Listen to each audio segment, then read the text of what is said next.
Good morning, good evening, good afternoon, wherever you are in the world. This is John with Tommy's Top Picks here to bring you your weekly Flesh and Blood market update. And oh boy, is it an update! Wow, a lot of activity across the board, as you can see. We just got a whole bunch of cold and a whole bunch of hot. It's something's happening. Something's happening. So we're going to talk about that. I have a few things about kind of, I wouldn't call it macro, but I guess macro card world, not like outside of just Flesh and Blood, kind of tying it all together. Was going to go into Amazon zonification. If you listen to the podcast, there was some discussion about maybe I'll go into some more detail with that, but honestly, I do not have the time. My work schedule got crazy, and I'm actually recording this at a way different hour than before. Good news is I didn't record a video and then watch Rudy's video that ends up talking about the same things that I talked about, which has happened so many times. But his appears to come out before mine because I record before him, but then it doesn't come out till the next day. This time I got to watch his video before it, and honestly, he was talking about totally different stuff, but I may reference some of the things he mentioned. I don't know. We'll see where we get. There's a lot to go through, so let's jump right in. Okay, so starting off in the unlimited cases, crew is up 6.77% to 266 from 248. Fantastic. This is a good spot. It's over a month ago where we last were here. Nothing really like crazy special. We're still kind of bouncing in that lower range, but hey, I'll take it. I'll take a 6% move up. Not really sure if there's a particular reason other than just a retrace, a supply-demand matchup, and maybe some supply on certain things is starting to get thin. I do think that is starting to happen on some of the products, but we do have still downward pressure on the overall kind of fab market right now. I have some weird hints that may be changing. Call it like, I don't know, guy who stares at markets too much intuition. Yeah. Anyways, let's see if I can give a little more detail to that and why I have that feeling. But when I look at this data, I'm like, something looks like it's about to happen. Anyways, ARC first edition down 9.06%, 1435 from 1565. This is very unfortunate. I hate to see these old things get down this low. I believe this is one of the lowest, if not the lowest prices we've ever seen of ARC on TCG Player. That said, I'm sure we've seen it lower on Discords. In fact, I think I mentioned I looked around at pricing and stuff, and it was way lower. So, reality check, liquidity's low. Hard to run across people that are willing to buy. If they are going to buy, they're going to buy at super dirt cheap prices. I do think that leads to it getting flushed out and then recovering eventually, but that time is not here yet, obviously. Crew, honorable mention, down, this first edition box down 4.14% to 435 from 453. I don't know, whatever. We were down at 399 a couple of months back and it bounced back up. Maybe it's still drifting down. We'll see. That one we'll just watch over time. I don't think that's really worth worrying about right now. Tails down 5.66% to 53 from 56. That's pretty low, but we saw it lower a couple months ago. Again, just bouncing in the same range bound that Tails has been. EVO jumped up 17.65% to 68 from 56. This is something you cannot ignore, in my opinion. Now, granted, it was there a month ago, but the reality is it's kind of that recovery bounce back, and the fact that there's upward pressure on a set that's this new tells me a correction in printing did end up happening. Let's give it some time though. Maybe it settles out and then cruises back down. I don't know, but Dusk Till Dawn is already back at 80. And as we said, kind of the further away from Uprising, kind of the first 2.0 product, that the faster that kind of recovery has happened, and we've seen it again and again, each set getting a little quicker. EVO looks like it's following the same pattern and moving a little bit quicker towards an upward pressure moment. I don't think it's there yet. I think we do have some still downswing and flushing in the market and that sort of thing. I just think it's going to get there faster than most people will expect. Further evidence to that, heavy hitters boxes up 12.94% to 84 from 74. I do feel, as I've said before, that they have gotten better at the supply matchup. Or how they're trickling it out between their own warehouses to distro in the US sort of thing. I think whatever it is they're doing, they're getting slightly better, tweaking it with each set of 2.0, and they're getting very good at it come EVO, Dusk Till Dawn actually. Dusk Till Dawn, EVO, heavy hitters. getting it to that upward pressure 85 a box, obviously map, and then letting it flush out at that stage for an upward climb in the long run. We'll see how this pans out. I feel like it's right and they're doing it right. But this is just, a nerd looking at data, and I don't have all the data. So just my thoughts. None of the first edition cases are for sale anymore of ARC or WTR, that is. Crew was stable. Just kind of floating through this really quick, just because there's certain things I want to kind of keep an eye on with these case prices. I think we'll see movement in these before some of the other stuff. I guess we'll see. Anyways, Everfest down 5.31% to 226 from 238. It was there 2 weeks ago. It's just bouncing around in the same range. And EVO down 10.2% to 294 from 324. This is the first edition cases, very contrary to the box price. Actually, let's look at that chart and see what that looks like. That might be the only chart we look at. Wow, my pen is not working. There we go. This time I wrote it down. You know how I can never remember? This time I decided I'd get a pen and paper, and then the pen didn't work. So that's how good I am. I will point out I am tracking missed. Anyone know what the code is? I don't know what the code is. Please tell me in the comments, because you guys have told me in the past and it's been very helpful. I appreciate it. But weirdly, TCG Player does not have the cases listed, just the box. Oh, weird. I mean, it's way early, so it's fine. It's weird. That's the first time that's ever happened.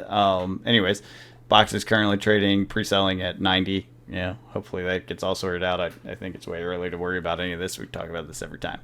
All right, on to some conceptual things I wanted to talk about.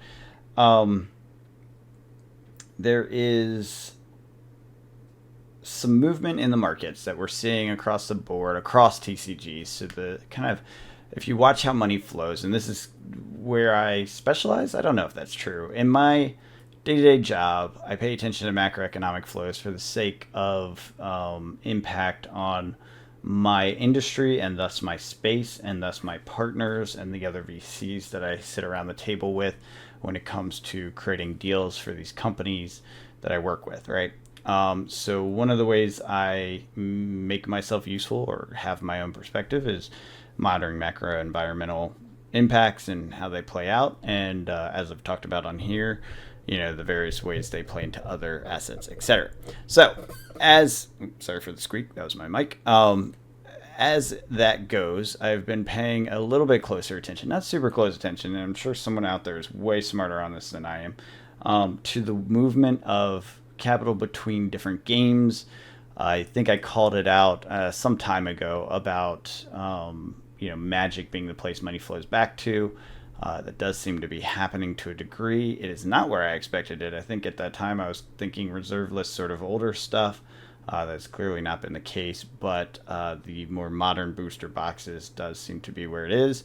You're starting to see basically everything in the called it 2018 on era. I'm kind of making that up. I'm not sure exactly how far back it goes. Has been ticking up pretty steadily, blah, blah. This is something that Rudy did talk about. So go watch his video if you haven't already. You probably have. It's ticking up. It's moving in a positive direction. I would say I did call some of that Magic would be the place where money would be flowing. It's a stabilization point. I thought Pokemon would be a thing too. We talked about this before on the podcast and whatever.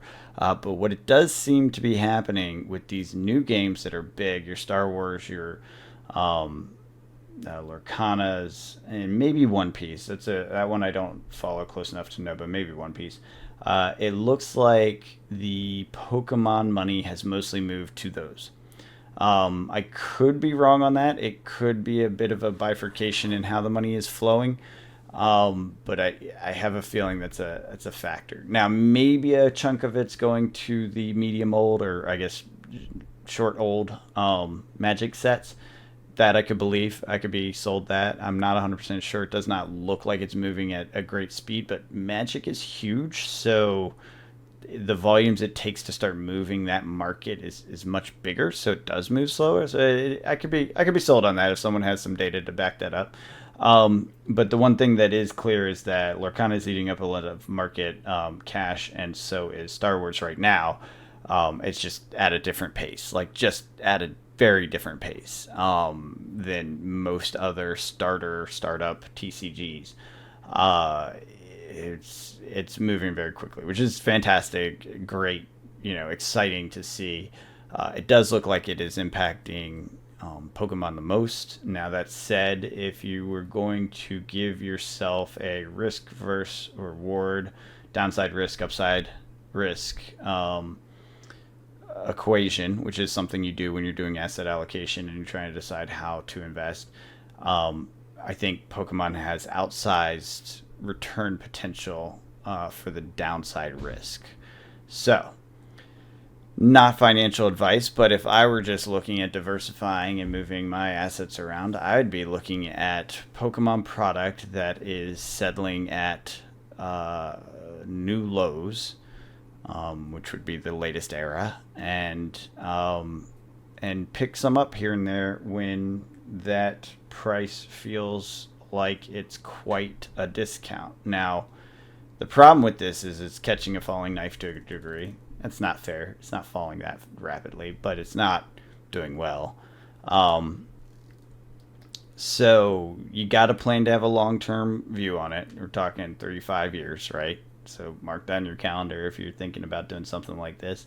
And the reality is, how far can Pokemon go down?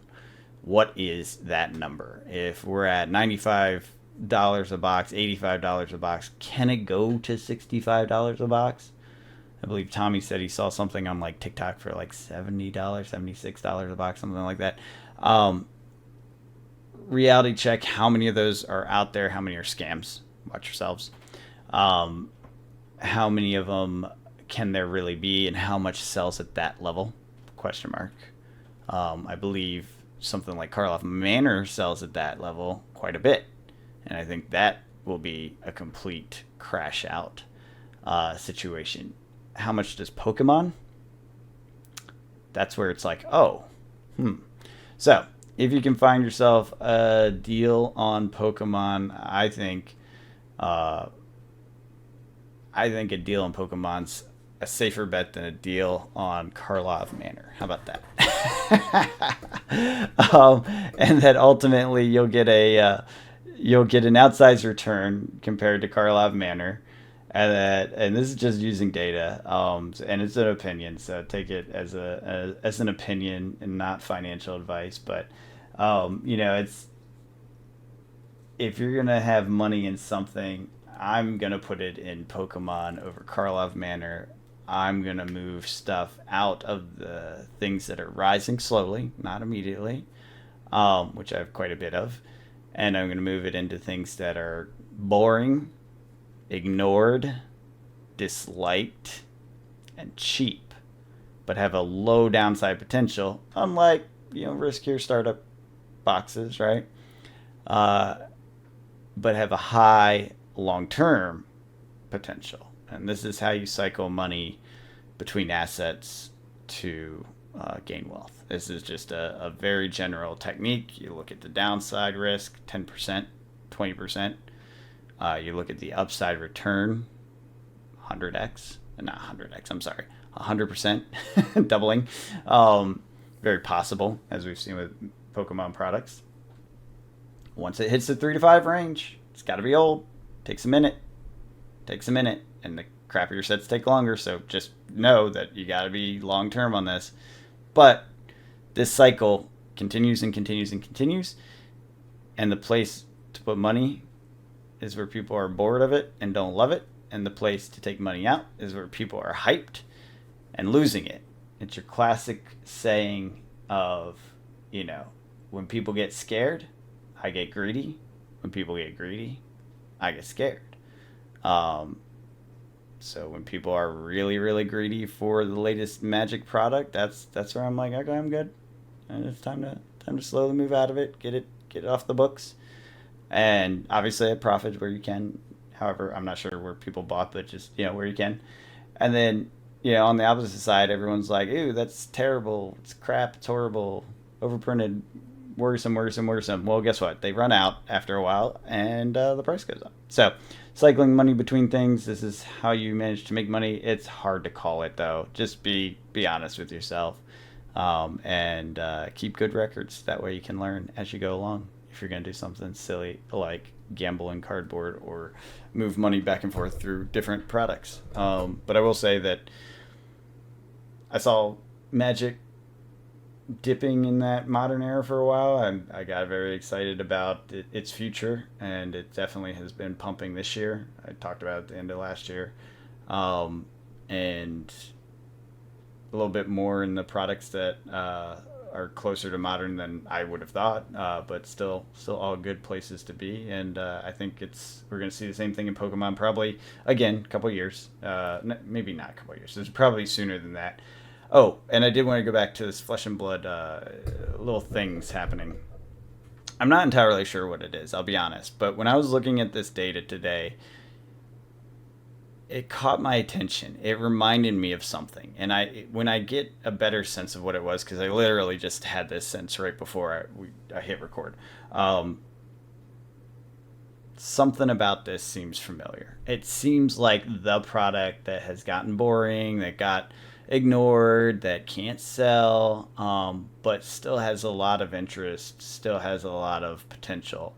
I guess the question on it is supply, and like I said, I think they're getting better set by set.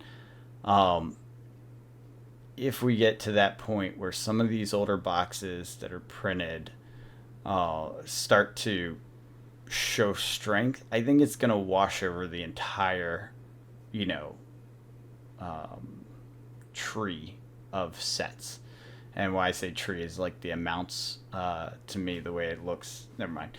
It's the way I visualize data. Anyways, it's going to wash through the entire product line, all the product lines, and will essentially show strength in the future when you start to see the end of certain products. Because what that means is those people that sold or held and did not sell basically start to see, oh, there's a light at the end of the supply tunnel, if that makes sense. That's a very hard way of putting it, but I think it's coming. I think it's coming sooner than people expect. I would not be surprised if by the end of this year we start seeing some of those glimmers.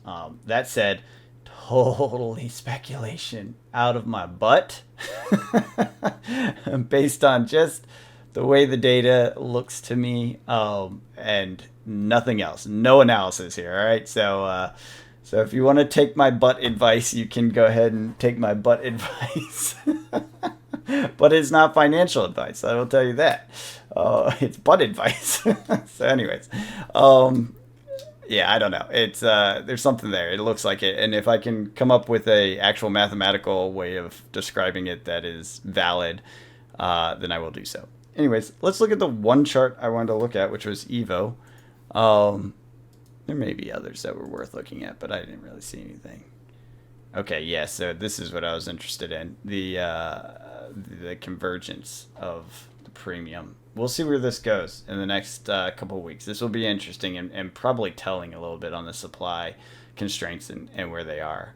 The case prices dropping shows that, the steadiness in the boxes and the stableness of this rise over here. It started pushing boxes on, which once this bounces back up, which sometimes it trails, so we'll see. But once this bounces back up, we're going to be in a different tier, I think. We'll see, though, because it is a recent set, and we have gotten these kind of fake outs before it dips down for a while and then comes back up, because basically at that first wave, liquidity washes in quickly, because you got to think about it, it's shops that need the space for the new set. It's shops that need the cash for these new sets because they're running on a deficit, on debt or whatever. So that first push is the most dramatic, in my opinion. The second or third one of these, it gets less downward pressure and it starts to buoy up, like we've seen a little bit. Let's see, which one was it? Dusk Till Dawn, like this. So you see how we had these downward and then it starts pushing back up, down, push back up. So I think we'll see a similar thing. I think it'll take a little while to flush out on EVO. I think EVO is probably the most nerve wracking of the recent sets because of its focus on mechanologists. But the fact that we're already seeing some of this shake makes me feel like they hit the supply rate. They knew it wasn't going to be as popular, or maybe they just were in the midst of adjusting down anyways. Like, I'm not 100% sure on that, but I think that's kind of showing in the data as it is. So anyways, just my thoughts. I don't have any cards to go over today. Like I said, I'm doing this at a weird hour. Hopefully you enjoyed the content and buttons and smash and numbers and stuff. Anyways, I hope you're out there cracking packs and playing games and enjoying this hobby that we love. Until next time, have a good one.